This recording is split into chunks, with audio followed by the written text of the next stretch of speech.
Question 1, I'm looking for the further actions that we as auditors need to take with regards to the going concern assessment, and then the refusal to provide us with information.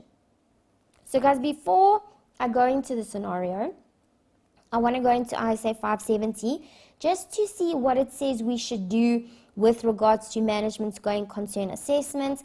What kind of work would I need to consider? What further actions based on what I see in that standard? And then I can come into the question and tick off what they've done so far and then only have to do the additional there. So we'll go to 570.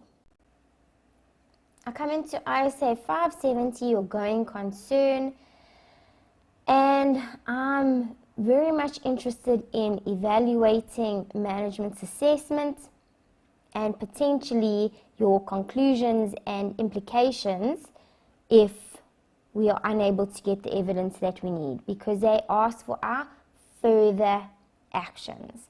Okay, so let's go to the requirements. So in the requirements, I go to evaluating management's assessment, and it says that we should evaluate the assessment. And A8 to A10, A12 to A13 give us a little bit more guidance. So let's quickly see there. A8 says that this is something that we should do. It's a key part of our auditor's considerations. It does, however, say that in some instances it may lack detailed analysis by management. And so it says for those, for example, where there's a history of profitable operations and management make its assessment without a detailed analysis, the auditor's evaluation of the appropriateness may be made without performing detailed evaluation procedures if we get other procedures in order for us to be able to conclude the going concern basis is correct. So, in evaluating management's assessment, we may need to perform other procedures to get the evidence we need. Okay? And in addition to that, the evaluation process could include making an assessment of the assumptions that were used, the plans for future action, and whether they are feasible in the circumstances. So if that hasn't been included in the scenario, those are further procedures I will do. In addition, it says we must now go and make our own assessment. So that is something I will include because it wasn't included in the scenario. And it says that if management's assessment covers less than 12 months from the date of the financials, the auditor shall request management to extend. So if this hasn't been done, which I don't remember it being done, we will ask them to do it for at least 12 months because I know that their assessment has only been from July to October. So it's not 12 months. So there's another procedure I will request immediately because I know it hasn't been included. Then, what are the other procedures that we need to do? So, where management have not performed an assessment, request them to make it. So we've already said we're going to include this. They need to extend it. We need to evaluate plans for future actions. So we need to see if that has been included. If they've got a cash flow forecast and analysis, we need to evaluate that. So we need to see if that has been included. Or else these will be additional procedures that we need to do. We need to consider if there's additional facts or information that's available. So, if that's not been included, I will add that. And request a written representation. Okay, the question also then focused on the fact that they have not given us access to information that we require, which was that material uncertainty, the business rescue. So what needs to happen in that instance?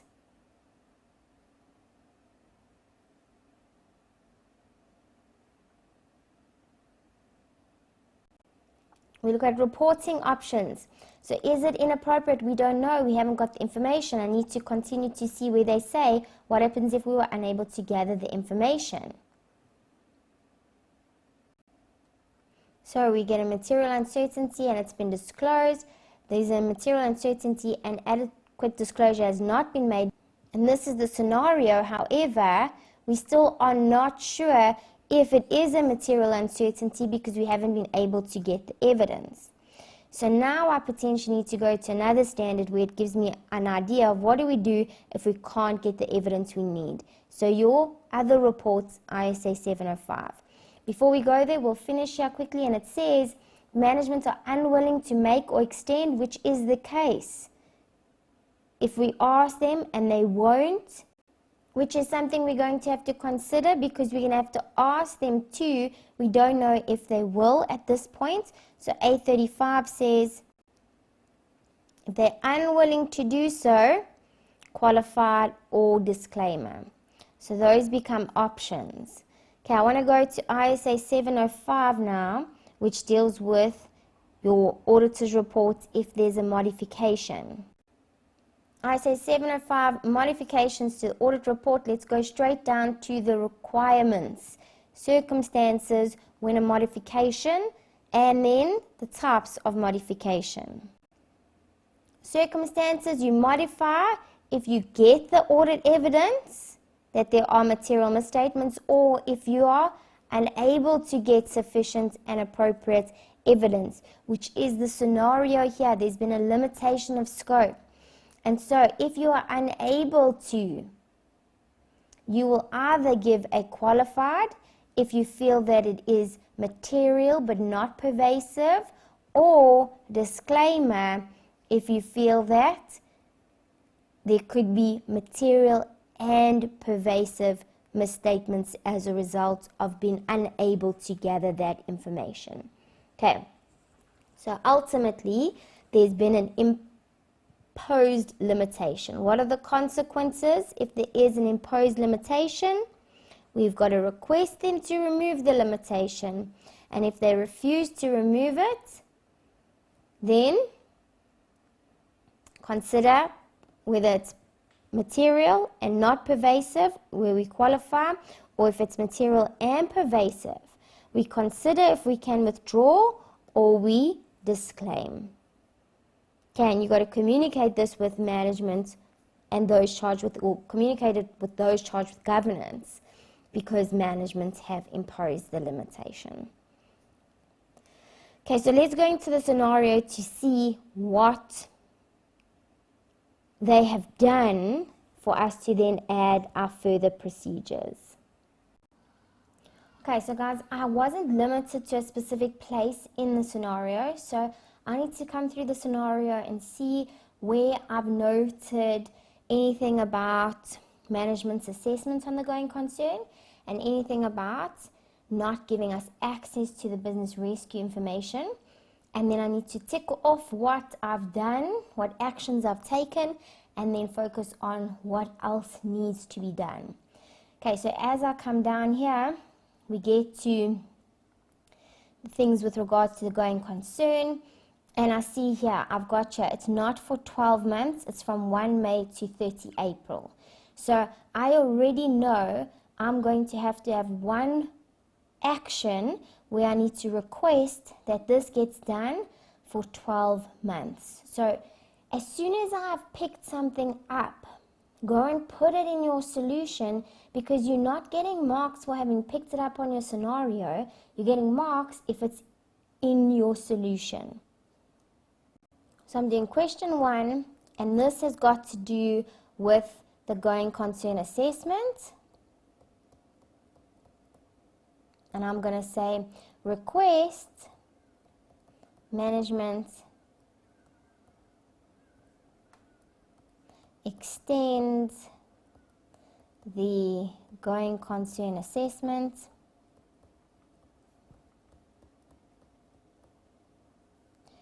for 12 months post financial statement date.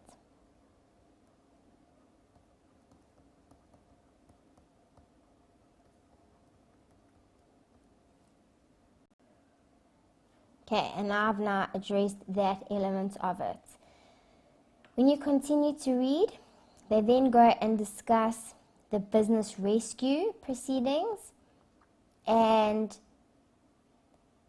all I've got here is that they have not reflected these in the annual financial statement. So I've made a note here, there's a material uncertainty, it's not disclosed, there's a material misstatement. However, I have not been able to get information on this yet. So I'm not going to go off and conclude here what needs to happen if there's an undisclosed material uncertainty.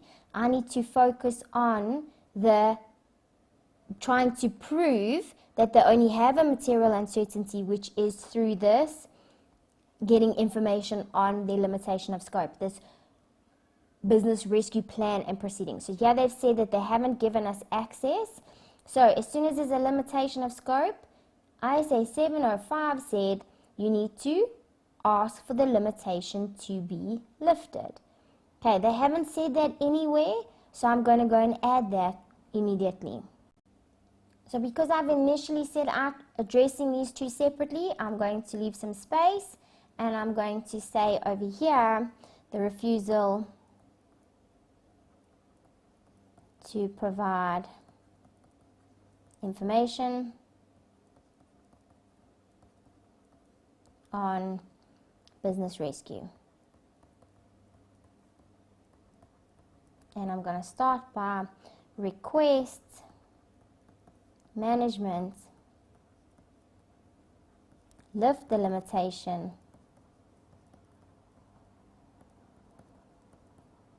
and provide us with access to the business rescue information.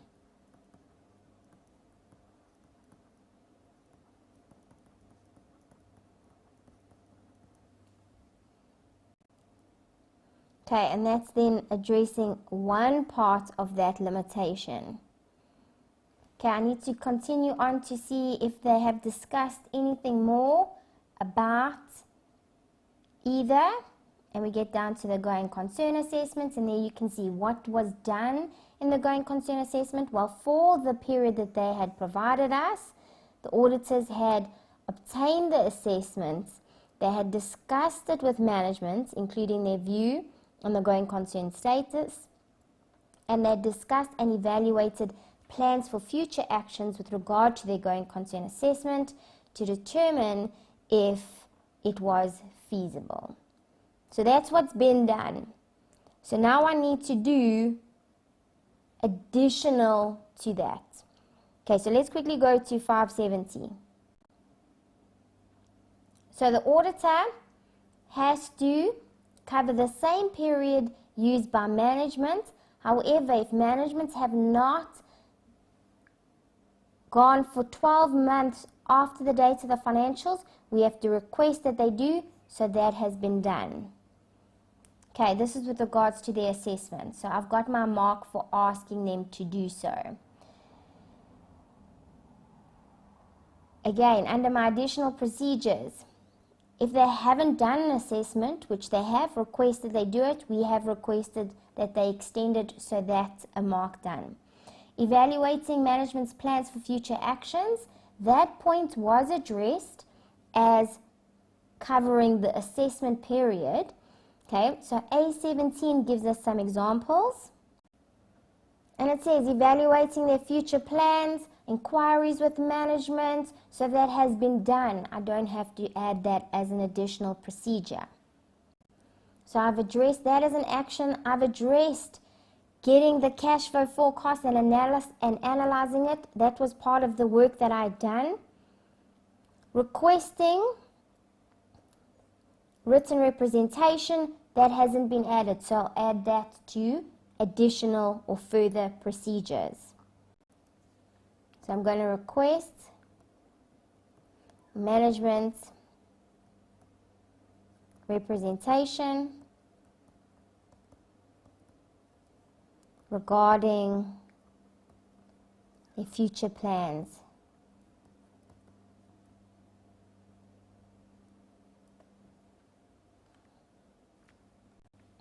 And that is done.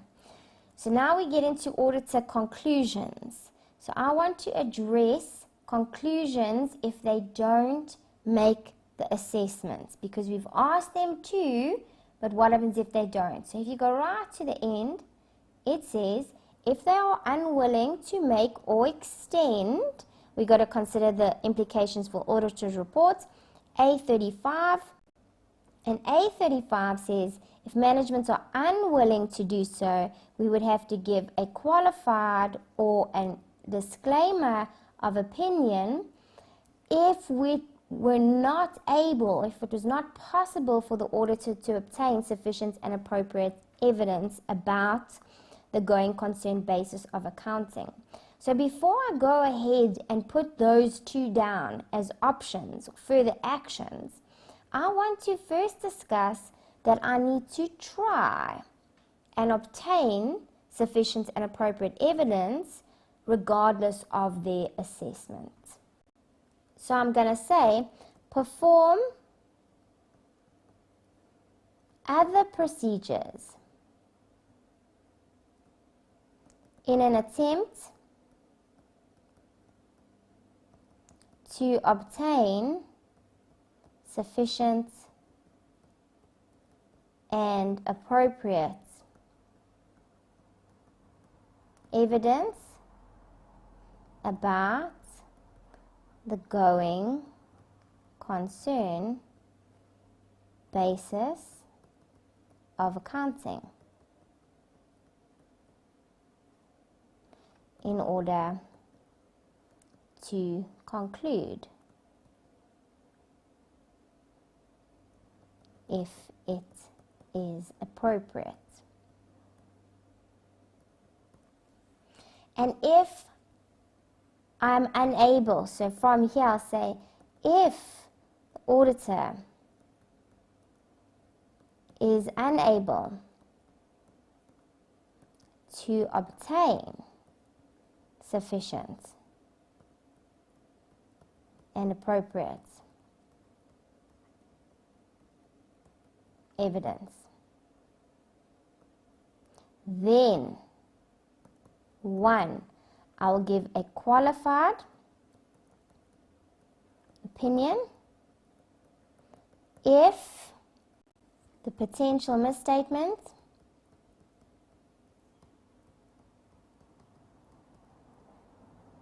in the financial statements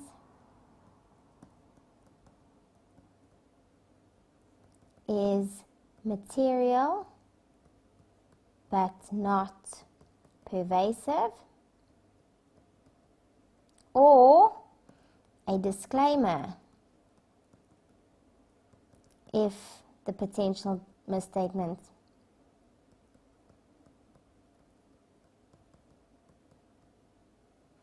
is both material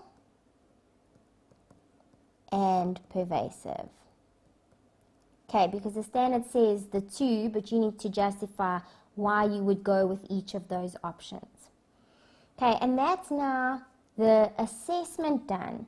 Now I've got to focus on the refusal to give us information. And I've said, go and request them to lift the limitation so that we can get the evidence we need to prove that there's only a material uncertainty, and then we can go and discuss the evidence or the opinion we're going to give if there's a material uncertainty that's not disclosed. Okay, because ultimately, guys, this could be so significant that it's not actually a material uncertainty, and in fact, the use of the going concern basis of accounting is incorrect. Okay, so there's a reason why we need to get evidence on this business rescue plan, because we want to see if they should still be a going concern but just disclose a material uncertainty, or if they should be preparing their financials on a liquidation basis. Okay, so we can't conclude using that standard without the information as of yet. So we go to ISA 705, where we assume we are not getting the information. There is a limitation of scope. And the standard said, if there was an inability to obtain sufficient audit evidence due to management's imposed limitation, the first thing was to request that they remove it, which we've done. Now, if they do not remove, we need to communicate that with those charged with governance. And then, if we are still unable, we need to give a qualified opinion if it's material but not pervasive, or if it's both material and pervasive, consider withdrawing or disclaim the opinion. So request, communicate the limitation with those charged with governance.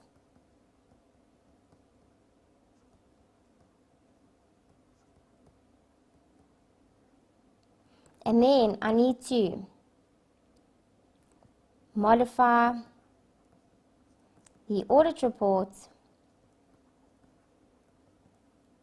if the limitation continues as follows. And it's the same as above, guys. Qualified opinion if it is only believed that the potential misstatement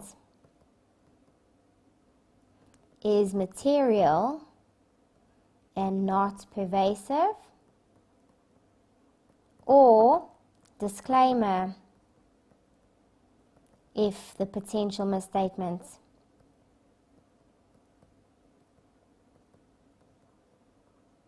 is both material and pervasive.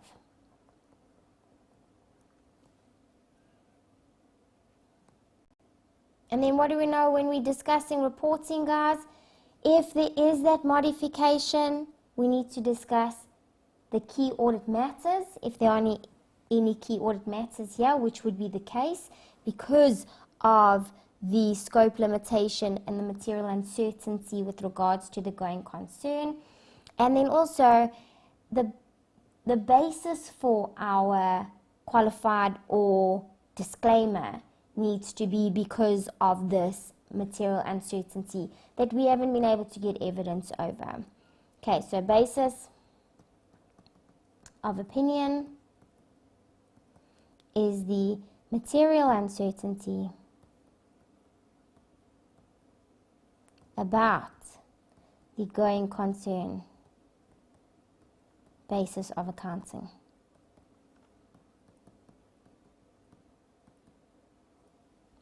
And you need to make reference to the basis of opinion in your key audit matters paragraph. Guys, I just want to make sure that you understand why we haven't gone with the opinions that are in ISA 570, the going concern standard. So let's quickly go to the audit reports in ISA 570. So I come to implications of the auditor's report, and here you can see, first of all, if you can prove that the going concern basis of accounting is inappropriate, but we can't because we don't have the evidence. So we cannot prove, there are no material misstatements proven. So that needs to come out. If the going concern is appropriate but a material uncertainty exists, this is more correct. However, we still are not 100% sure that it is appropriate. We need the evidence. Okay, so I can't go with if disclosure is made because they haven't disclosed. Disclosure is not made, that's correct. However, I am still not sure that they are a going concern. I haven't got the evidence yet. They haven't done their assessments, and I haven't been able to get the evidence through testing the business rescue. So I'm not quite sure here yet either. And so I don't want to go about giving the qualified or the adverse for this reason, because I haven't got proof yet. I need to get the proof. And that's where my problem lies. I was not able to get the proof. So I discuss here What happens if I'm unable to get the evidence? And then I go and consider my other auditing standard, which addresses if you are unable to get the evidence that you need. That standard is for any topic. It's not limited to going concern, but for this instance, it is going concern that we weren't able to get the information for. Management imposed a limitation there. And so that is why we've had to go with a qualified or disclaimer. Okay, let's move on to question 2.